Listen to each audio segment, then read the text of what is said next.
Duterte. Panginoon, palakasin niyo po siya ngayon kung saan man siya.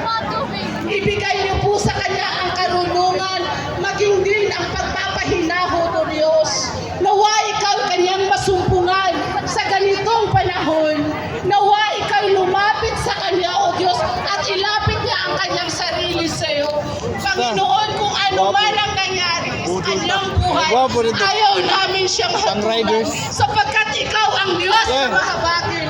Who we are to condemn that person, O Lord. Si Bisnak. We are nothing, O Lord. Kaya linalapit namin sa iyo, O Diyos.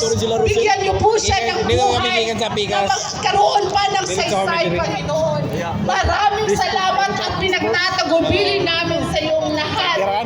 Sa pangalan ni Jesus. Amen. Mabuhay mga isog!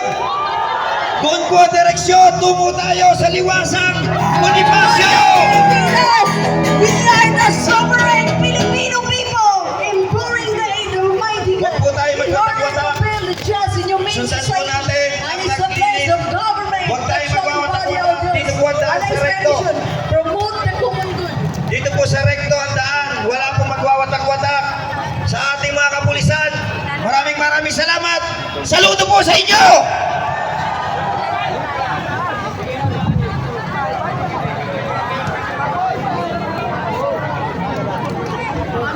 Thank you, sir. Walang mag-iiwalay. Hindi tayo titigan.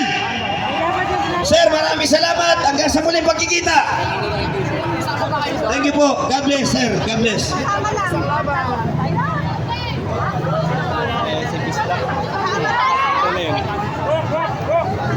Hoy, sa mga meron palang Facebook dyan, dahil po sa nag-enjoy po kayo sa akin kanina, I have decided to start my vlog. Follow kayo sa akin na Romeo Ogong TV.